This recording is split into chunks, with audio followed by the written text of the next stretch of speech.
बॉलीवुड जनाशुना अभिनेता गोविंदा किछि दिन हला चर्चार अछंती।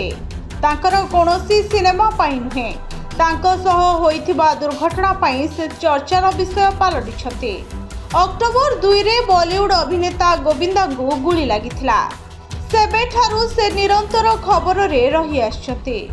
कुहा जाइथिला जे से तांको रिभर सफा करुवा समय रे तांको तांकर बंधुकरु ही गुली लागिथिला। तेबे पुलिस एही घटनार तदंत करुछे। वर्तमान से सुस्थ होई डाक्तरखाना फेरिछंते।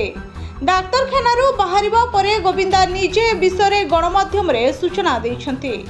सेदिन कौन हेइथिला एवं तांको किपरि गुली लागिथिला से विषय रे कहिछंते। गुली लागिबा परे गोविंदा को मुंबई रो क्रिटिकेयर हॉस्पिटल ले भर्ती कराई जाइथिला। 3 दिन पर शुक्रवार दिन सुस्थ होई से डाक्तरखाना डिस्चार्ज होई फेरिथिले। से हॉस्पिटल बाहरिबा मात्रे गणमाध्यम सह कथा होइथिले। से कहिथिले मु कोलकाता को शो पाई जाउथिले। सेतबेले समय सकाळ 4:45 थिला।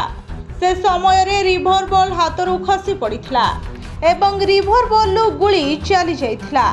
जहा घटिला मु आश्चर्य होई गली। मु देखिली बहुत जोर से रक्तस्राव हेउथला। Bureau report STTV Odia.